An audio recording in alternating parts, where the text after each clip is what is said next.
Comme tous les mercredis soirs à partir de 15h di leen wax bonsoir à tous et à tous di leen nuyu ku nekk sa tur ak sant di leen wax bienvenue dans votre émission préférée c'est-à-dire l'opinion du peuple qui est une émission politique spécialisée sur les faits l'actualité et tout di leen wax nag tey nag si numéro bu njëkk bi dañuy dalal un étudiant tiré hors du commun c'est-à-dire un étudiant très engagé si wàllu politique si wàllu doxuwaayu réew mi si wàllu situation réew mi ñu gën ko xam si Sadio Ka asalaamaaleykum Sadio.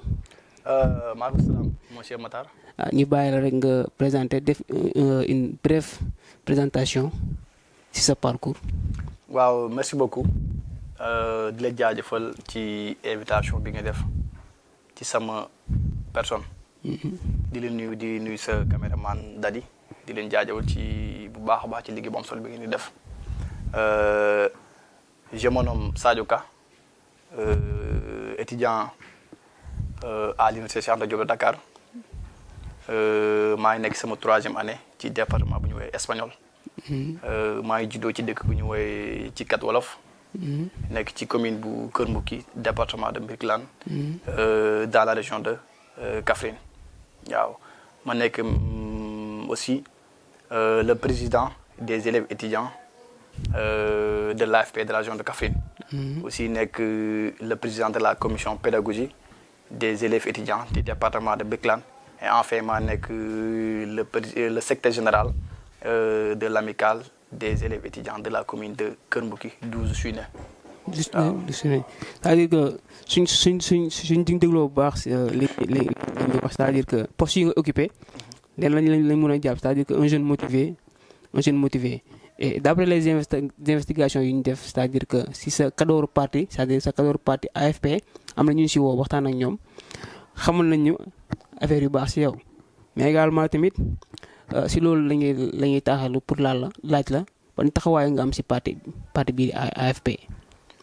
waaw jërëjëf ci question bi ndaxte boo tuddee parti foog nga tudd nit ki ak lu mu fa apporté wala taxawaayam man je crois que maintenant fu ñu toll nii sama taxawaay fi mu ëppee solo sax mooy ci sama région de Kaffrine.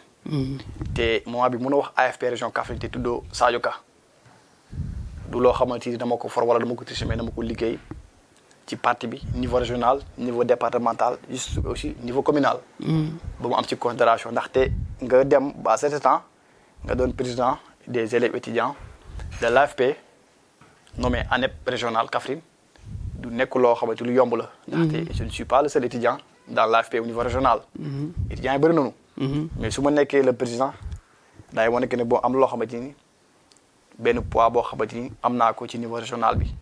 donc loolu daal xam naa que ni daal tuutuma ci parti bi ndaxte boo amee sa région rek am nga niveau régional ndaxte balaa ngay am benn poste niveau national foog nga am benn poste boo xamante ni wala benn sañ-sañ boo xamante ni am nga ko si sa région.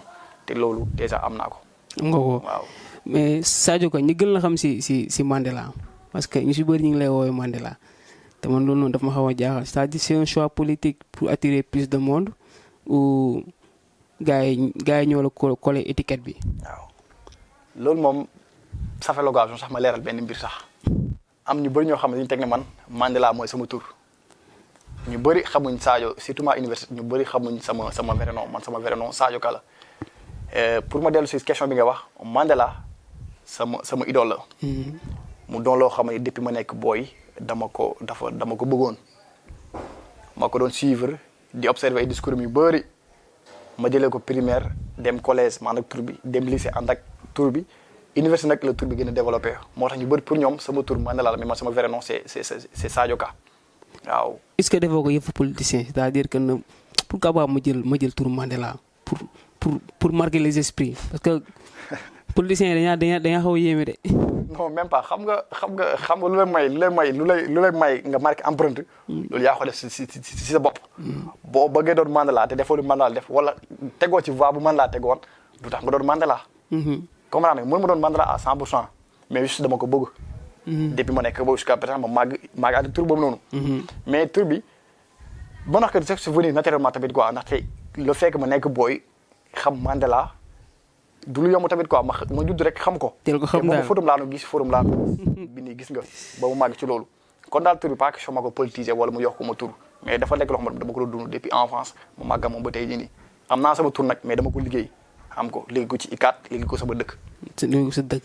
Récemment Sadio Ka def nga déclaration c'est-à-dire que si def nga post Facebook ñu xool aussi sa statut yi nga dugal comme da nga bëgg a déclarer ne candidat pour la commune de Kër Mbouki.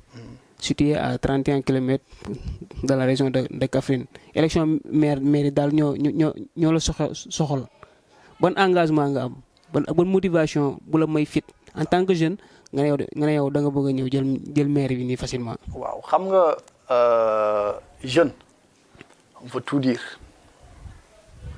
jeune mooy lan koo xamante ni am na benn kattan.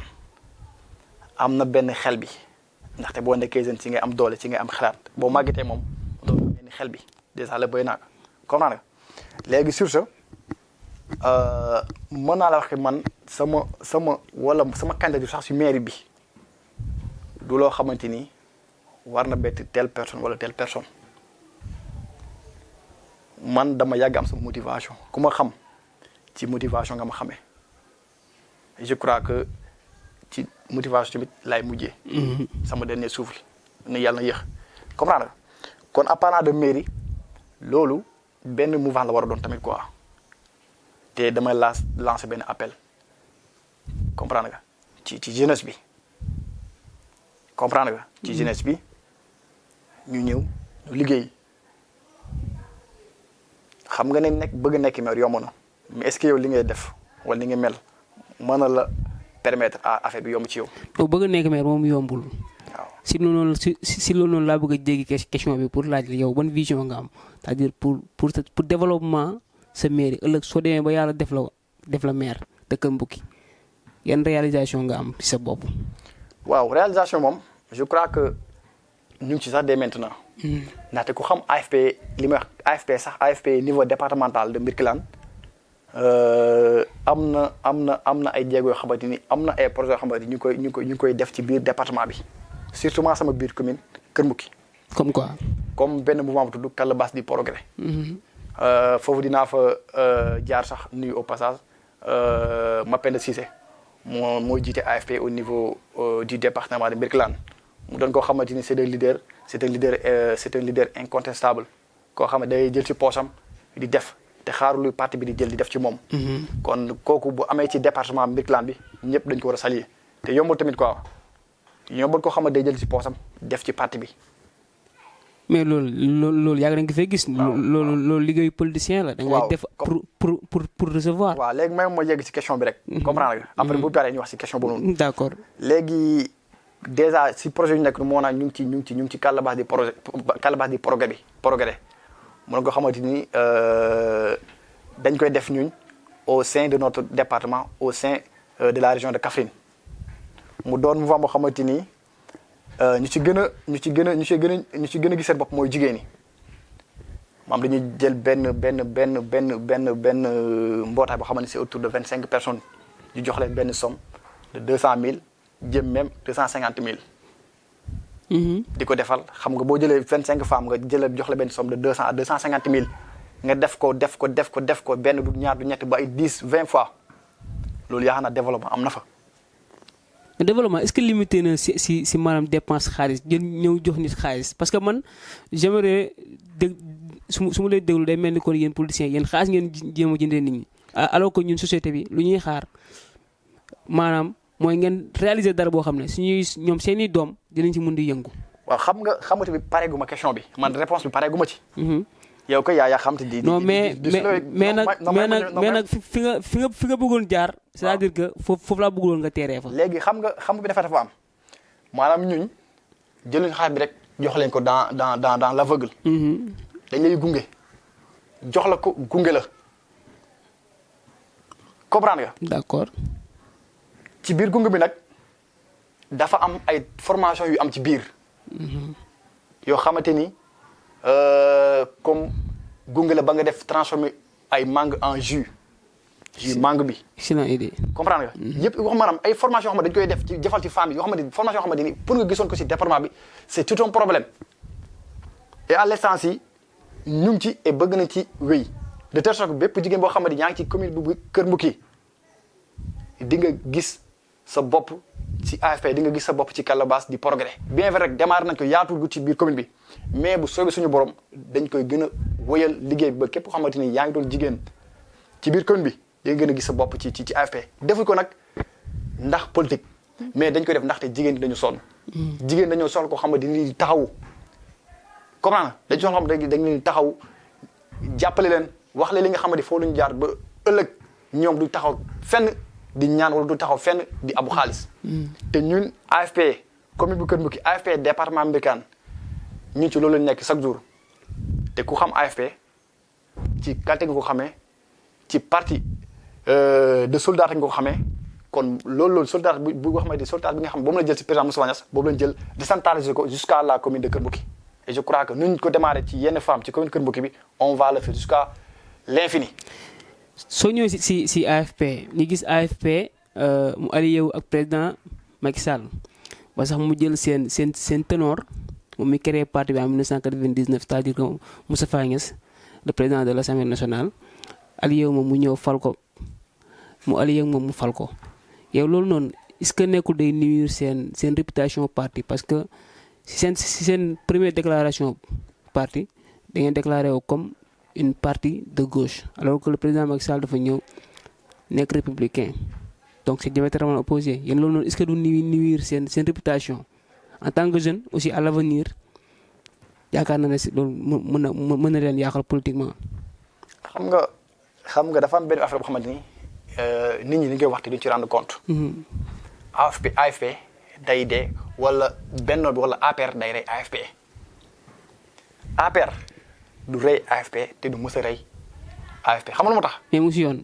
non nekku ci yoon sax xam nga moo tax nekku ci yoon. ana Gakou. xam nga moo tax nekku xam nga loolu déjà autre débat la mais li ma la mën a wax à l'essence yi APR wala Benno bi mënul rey APR mënul rey AFP xam nga moo tax AFP dafa am loo xamante da ko gëm dafa am boo xamante dafa am ñun dañuy marché si ay normes yoo xamante c'est des normes bien précises kon ñun.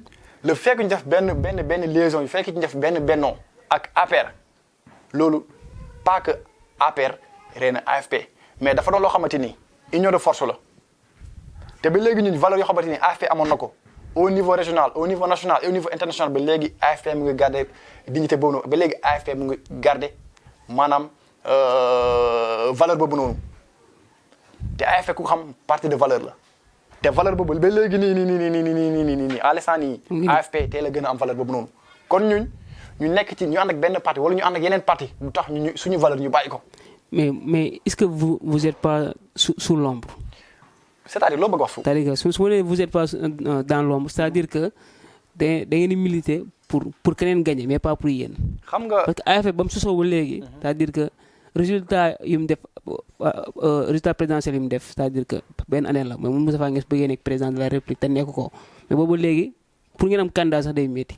xam nga benn affaire bi dafa am AFP da nga koy xool depuis 99 ba léegi.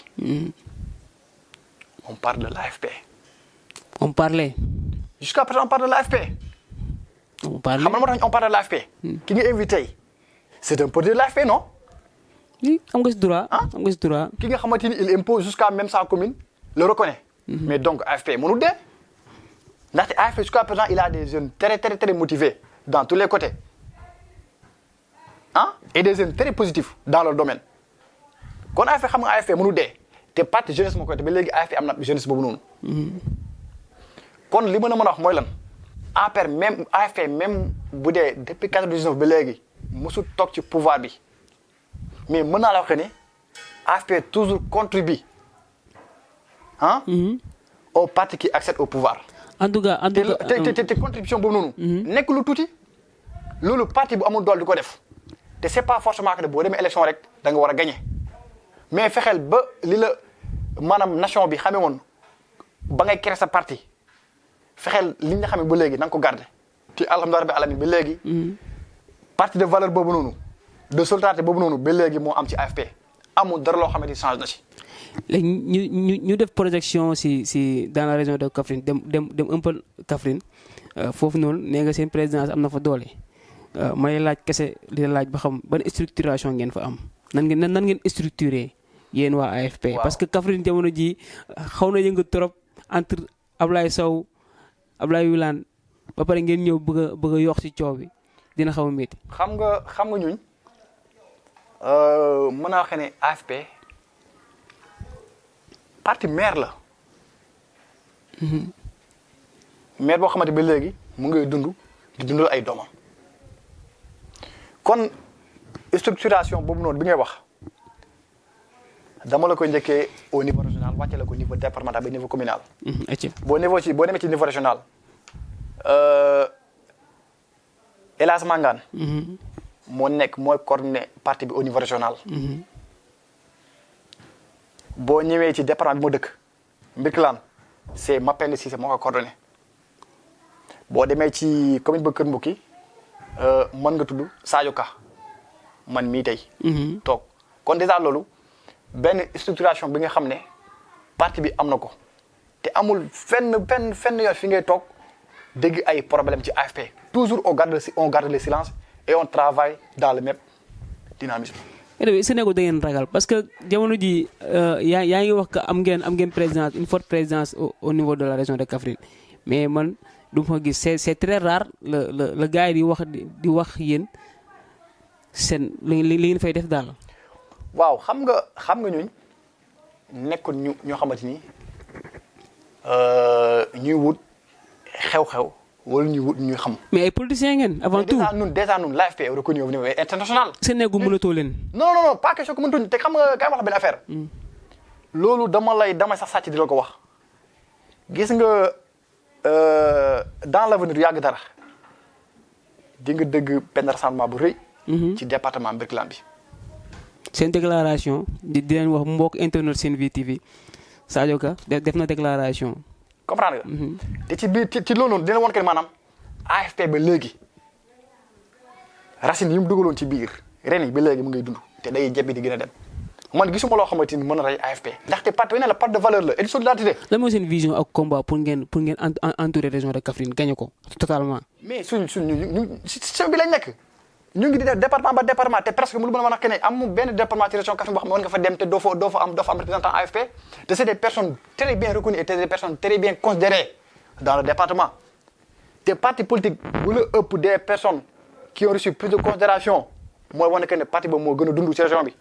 te ñun amul dëkk booy dem boo xamante ni nit kuñ gën a respecté nit kuñ gën a jox considération il est ou bien elle est de l'AFP. mais donc loolu boo ko amee ci benn parti mais ñàkkutoo dara. mais comparé aux autres partis c'est-à-dire comparé à l'APR comparé parti Sonko. comparé yeneen parti Bougane et tout da ngay gis ne yéen il paraît que seen budget moom moo gën a bokk na ci budget yu gën a néew doole te kuy wax politique day wax financement day wax lépp yéen maanaam kon ci lan ngeen sukkandeeku pour mën a daan gars yi ci élection collectivité locale yi di ñëw. léegi xam nga collectivité locale yi élection communale du moins ñëw na. ñëwul ndaxte janvier soreetul. 2022 yàlla ñu ci yàlla yóbbu ak jàmm.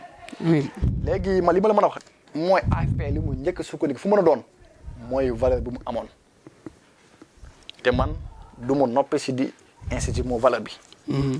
dañ ko am te ba léegi nii dugal si Saloum bi. dañ lay wax AFP ñoom ñoo bëggal AFP seen bopp. Saloum. comprendre nga xam nga nit mënoo wax fi nga xam ne dëkkoo fa man Saloum laa juddoo boo fa demee da même sax boo fa demee da nga gis ay xale yu wax affaire AFP waxuma lay mag de ay jeunes yoo xamante ni man de wallahi j'ai vu des jeunes très très engagés yoo xamante ni ils sont de l'AFP ñoo xamante ni kenn mësul yaakaar ñoom dinañu ci AFP. xam nga parti lu ëpp solo ci parti nit di waxante dëgg te AFP dafa doon parti boo xamante ni amul nëbboo amul zéro amul ay schéma ci biir. non nëbboo moom am na ko. comprendre moo tax AFP bul wax amul nëbboo non AFP amul benn yoon boo xamante ni amul benn yoon boo xamante mën nga wax que ne AFP am na nëbboo wax ma ban. bul wax amul nëbboo jox ma ñaar ñi nga xamante ni wala yënga problème boo xamante am na AFP wax ma bii problème la. Malick Gakou. xam nga loolu. Malick Gakou je crois que ne waroo sax wax ay. Malick Gakou comprendre nga. li ñu mën a wax mooy lan. à l'état actuel bii nii xam nga parti. non problème nga wax moo tax ma soulever les problèmes. mais xam maanaam Malick Gakou peut-être moom vision la am xam nga ku ne mais bu dee loolu du AFP kese mu am ay nit ñu gën xam maanaam nit. kon yow léegi xam nga comme borom kër nit ku ne da ngay ñaan am njaboot yoo xamante ni ba ëllëg suñu màggee di nga xam ne day gën a beru def këram. pas que Chogué gën na def na këram rek jóobatut ak papam. mais kon yow da nga bëgg a wax ni moom c'est-à-dire amul droit mu doon jeune intégré parti bi dem jàngi Pologne moom Malick Gakou ñëw intégré parti AFP am xam-xam dem ba toll na moom daa bëgg a samp ndënd pour élection présidentielle mu tombé seen chef de parti Moustapha Niasse collaboré ak Macky Sall mais gars yi ne ko loolu du fi am yow loolu est-ce que yow bëggoo àgg foofu. xam nga loolu daal bon xam nga tamit del xam benn affaire quoi maanaam loo gis congrès la xam nga congrès nit ñi waruñu ko fàtte. maanaam nit daam lu lay teg ci benn place. app bu jotee rek dañ fay jóge te yaakaar naa ne bu dee xam nga politique nga nekk un vrai analyste politique. xam nga li congrès. et boo nekkee ci parti lu ëpp solo na nga xool ci ñi nga fekk ci parti bi nu ñuy doxalee ngay doxali noonu mais xamati bul ñëw rek bëgg am loo xamante ni même ñi nga xamante ni ñoo nekk ci parti amu ci bien vrai nag ni ku ne ak ni mel nit ki mën ko fekk ci parti boo xam ne nit mën na la njëkk ci parti mais yow li nga am ci côté yëpp moom amu ko foofu tu as le droit de montrer ta force mais avec une manière de le faire xam nga noonu kenn bul waxuñu kenn bul montrer ta force de. mais lépp loo def rek na nga ko teg ci loo xamante ni maanaam ce sont des règles qui sont établies dans ce circuit dans ce parti maanaam fi nga nekk. et je crois que AFP mënoo fi wax benn moment boo xamante ni y a des conflits dans l'AFP c'est le seul parti au niveau national boo xamante ni mënoo dégg seen problème bien vrai nag nit ñi mënu leen teree wax. d'accord. il veut créer des problèmes autour mais dans l'AFP mënu nekk ci biir AFP di fréquenter AFP man je ne vois pas de problème dans l'AFP. et c'est un parti très bien structuré mënu ñàkk nag des jeunes animés de fougue mais lépp loo gis dañ ko waxtaan te AFP am nañu bon famille boo xamante ni daal famille la AFP maanaam famille la te bon mi ngi marché dans l'avenir quoi. famille bu suudee chers amis internautes téléspectateurs de votre chaîne Sen-Vie TV ñu ngi leen rappeler que yéen a ngi seen émission l'opinion du peuple ak seen invité bii di Sadio Ka moom mi nekk président des élèves et étudiants de la commune de la région de Kaffrine pour la partie politique de l'AFP. léegi dañuy ñëw ci deuxième partie lii bi émission bi c'est-à-dire que actualité politique démb récemment gis nañ UCAD lu fa xew gis nañ que étudiants yi xaw nañ def lu ñu doon def c'est-à-dire semer le désordre modifier le culte du savoir def ko genre benn amphithéâtral dugg ci amphi def lu leen neex def lu leen saf yow loolu en tant que étudiant en tant que responsable des étudiants loolu noo koy analyser. xam nga boo tuddee université rek tudd nga lu yaatu comme ni ma faral di ko waxee rek université tur bi rek ça veut tout dire c'est l'univers dans la cité. comment l'univers dans la cité du moins te université dafa ëmb lu bëri ëmb nit ñoo xamante ni qui viennent de localités différentes d'ethnies différentes nationalités différentes. kon loolu bu amee ci benn lieu forcément rek dina am pagaille bu am semi pagaille bu am ci biir lieu boobu mais pas forcément kat am na rek le temple du savoir dañ ko transformer dans un lieu de gladiateur. non loolu lañ ko mën a wax xam nga yéen journalistes loolu ngeen mën a jàpp. loolu lañ mën a wax mais man mu nekk ci biir université di fa dund man jàpp naa ko ba léegi temple du savoir ba amoon depuis 1957 ba ñu créé université 57 ba léegi. temple du savoir moo fa nekk xam nga loolu tax moo fa nekk ba léegi. am ñu jàng di réussir di dem di liggéey. waaw loolu moom kenn mënu ko nii. kon déjà pour di vrai amul benn temple boo xamante ni mu ngi commencé di yàqu mais tamit pour di vrai maanaam foo gis wala foo dem problème mënu ñàkk mais man jàpp naa que lépp loo xam ne am na rek buñ ko waxtaanee dina jeex ndaxte ki nga xam ne dafa jóge kër papam kër yaam ñëw jàngi ñëw université jàng moo ko fi indi te du génn université amul diplôme boo xamante ni dina ko yóbbu famem pour sagal famem pour ëllëg moom mu am liggéey boo xamante ni. dina ci mën a sutul. si liggéey laa ko fay parole bi parce que gis nga récemment le président Macky Sall votre président lu mu wax sax sama président sénégalais ñëpp damay wax votre président def na ay jéego ci emploi des jeunes def ci lu bëri ba récemment tey sax ñu ngi def publication école police que ñu ngi war a recruter 8000 jeunes te aussi concours ENA bi génn ak yeneen concours chaque année ñuy gis que Macky Sall mu ngi def ay jéego yu rafet pour dimbale jeunes yi plus précisément les étudiants pour ñu am liggéey mais boobu léegi dafa mel ni problème bi daal dara réglé wul. waaw xam nga loolu noonu man avant tout dama ko rafetlu ndaxte jeunesse bi da koo soxla. te réew pour mu dox foog jeunesse bi am si lu ñu jàpp mais jeunesse bi yëpp jàppandoo am liggéey nekk lu yomb mais puisque état continuité la yow da ngay ñëw def benn jéego yem fi suba sa morom ñëw def benn jéego yem si beneen jour keneen ñëw def fa. mais Sénégal échec.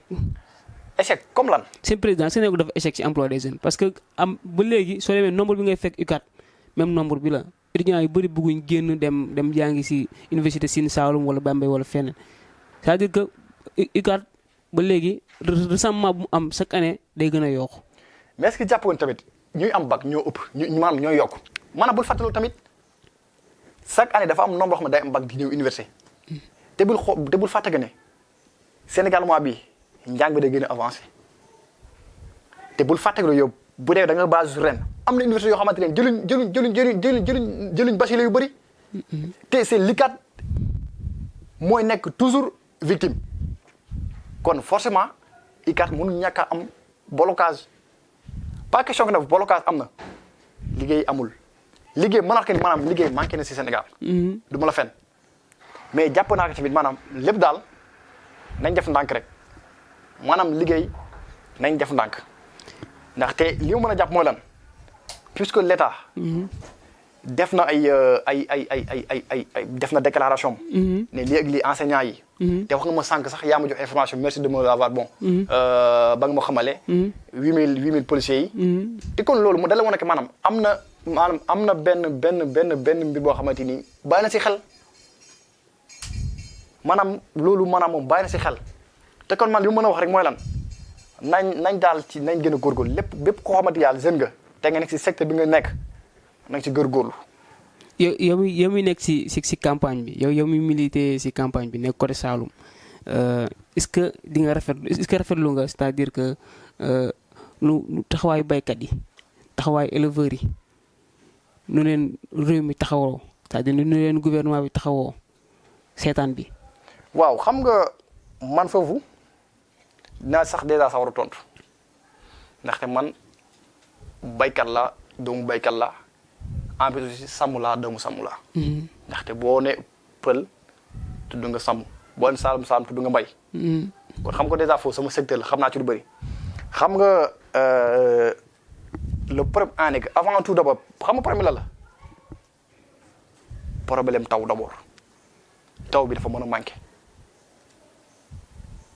mais loolu nag. mais monsieur maître Abdoulaye Wade indi woon na fi Goana. waaw loolu Wade la. xaw a résoudre problème mais Macky Sall mu ñëwee lan la xam nga maanaam mbay mi secteur agriculture ak secteur élevage yi du ma la di y a des problèmes man loolu dama ko dund en tant que fils d'un berger en tant que fils d'un cultivateur. boo rappelé am na année si ginnaaw xamatuma daaw jégle wala amoon na ay jur yu bëri yu faatu woon. man en tant que berger man bokk naa ci xam nga ma di ils ont été maanaam victime maanaam ci année boobu noonu da ngay ñëw gis ko xamante ni lu toll si ay fukk wala ay ñaar fukki nagam wala ay ñaar fukki ay béy xar dee nañ lu leen rey xiif te foofu noonu maanaam état bi dafa yéex a réagir maanaam à ce que mu distribuer ay repas du genre yooyu noonu. maanaam aliment boo xamante ni maanaam bétail bi dinañ ci mën a dund te loolu état bi da ko yéex a def man li may wax foofu état bi maanaam loolu noonu buy nawet bi di dugg si comme actuellement nii te mu leer ko ne maanaam ñun Sénégal ndox mi dafay manqué day yéex a taw comprendre maanaam à temps na jël maanaam ñi nga xam ne ñoom am nañu ay jur ñu ravitailler leen à ce que maanaam ñu mën a prévenir maanaam année bi pour bu yàlla bi yéex a taw bien vrai nag mu ngay def mais na yokk mu ngay def chaque année mais maanaam na ko yokk de telle sorte que maanaam donc benn mala boo xamante ni dina victime wu ci yéex a taw bi.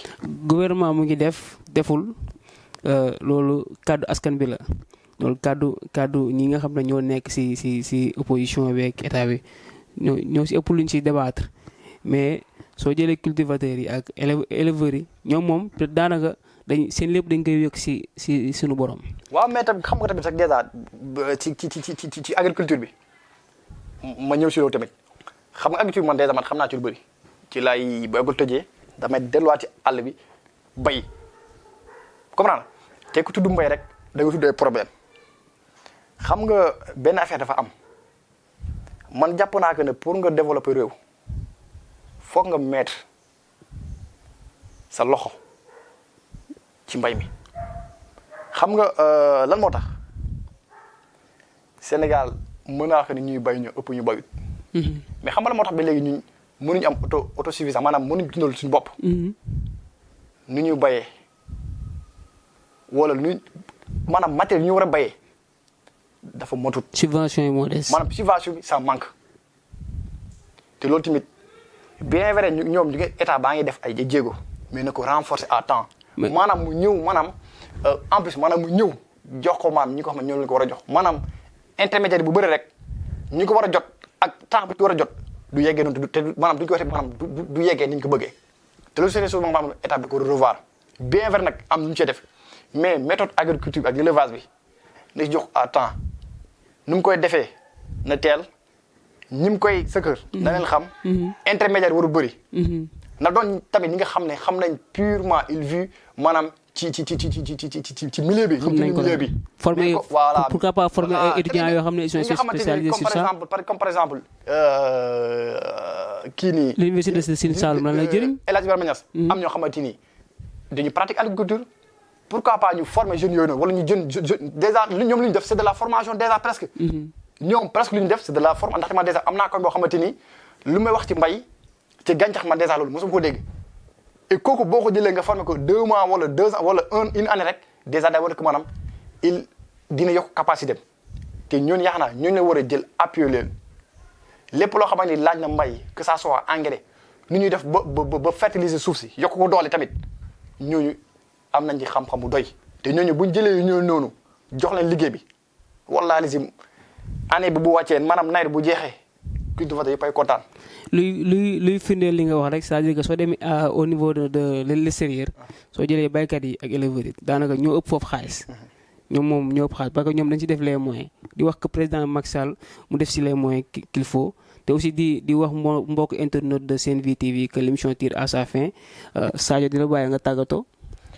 waaw xanaa di rafetlu bu baax a baax invitation bi ndaxte mën naa la wax ne bon même pour des je fais partie des jeunes engagés mais je ne suis pas le plus engagé. donc boo jëlee initiative pour inviter ma fii pas que je suis bon comprendre nga loolu dama koy rafetlu man à ma personne di nuyu encore une fois bon sama mbokk étudiants yi. waaw di la nuyu bu baax a baax di jaajëfal bon suñu caméraman bi. Dadi di ko nuyu bu baax a baax ci liggéey am solo ndaxte maanaam bon c'est ça bon la jeunesse te lii emploi la ndaxte ku ne bu wutee fi nga xamante rek leer na ne boo fa nekkee di nga mën satisfaire say besoins saa nga dem ci kenn taalal ko loxo rek ku ne bu def noonu réew mi day développé. te kon bon loolu dama koy def lu man à ma personne di nuyu tamit sama village. comme ni ma faral di ko waxee rek maanaam mënum am foo xamante ni moom ma gën a sama village natal mooy ci kat wolof ndaxte lépp loo xamante ni am naa ko wala mën naa ko ci ñoom la jógee éducation bi ma am ba ñëpp di ma naw ci ñoom la jógee donc kon maa ngi nuyu waa ci kat yëpp di nuyu sama commune di commune bu Kër Mbouki mu doon commune boo xamante ni nag commune bu am solo. ci biir réew mi ndaxte boo seetloo. sel iode bi mën a wax que ne bon les 50% foofu lay jóge te yéen a ko exporté aussi Mali. waaw mi ngi te déjà Sénégal ñu bëri fii mën a wax ne Kër Mbouki commune Kër Mbouki moo leen di jox xorom te loolu kon commune boobu noonu ça mérite Sénégal xam ko xam commune Kër Mbouki bi ban poids lay peser ak ban situation lay jouer ci niveau national. kon daal may ñaanal daal jàmm daal sama réew mi yëpp di nuyu au passage sama leader politique départemental di monsieur Mapenda Cissé mu doon ko xamante bon c'est un leader incontestable. boo xamante bon day jël di def te du xaar benn revenu ndaxte day faral di wax que maanaam moom nit mën nga jàppee sa bopp politicien nga ñëw si moom mais mu du la jàppee politicien mais boo demee ba nekkatoo moom tamit lu mu la doon defal da la koy defal ba léegi ndaxte moom bu muy jàpp doolu jàppee comme étant un politicien mais da la jàppee comme koo xamante ni bokk ngeen nekk baay kon kooku je crois que kooku moom la wax politicien di xamal gaa gi tamit AFP moom il est là il sera toujours là mu doon parti boo xamante ni parti de valeur la parti de solidarité la te parti nu meloon 99 ba léegi moom lay melaat te du changé xanaa kay mu yokk évolution dina gën a évoluer ndaxte bon maintenant nag y a une jeunesse boo xamante ni une jeunesse bien cultivée. Des élites qui militent du moins dans le parti. Et ça auparavant il y avait mais pas comme ainsi et heureusement maintenant bon am na donc AFP parti daal de valeur et de solidarité. di la jaajëfal bu baax si li nga accepté invitation bi parce que c'était pas évident xam nañ ne programme instant yi nii xaw na métti trop ak collectivité ak élection collectivité locale yeeg yooyu noonu di la ñaanal suñu borom defal la tawfeex si lépp li nga xam ne bëgg nga ko. commune bi nga xam ne yaa ngi koy xëccoog tamit su nekkee jig na yàlla na la suñu borom may. di nuyu aussi di remercier aussi suñu chers fidèles internautes et téléspectateurs de la chaîne ñoom ñi nga xam ne chaque jour ñoo ñuy safoo chaque jour ñoo ñuy béggee si émission bi ñuy woowee l'opinion du peuple di leen wax que ba beneen yoon ak beneen invité ak si beneen débat jërë ngeen jëf.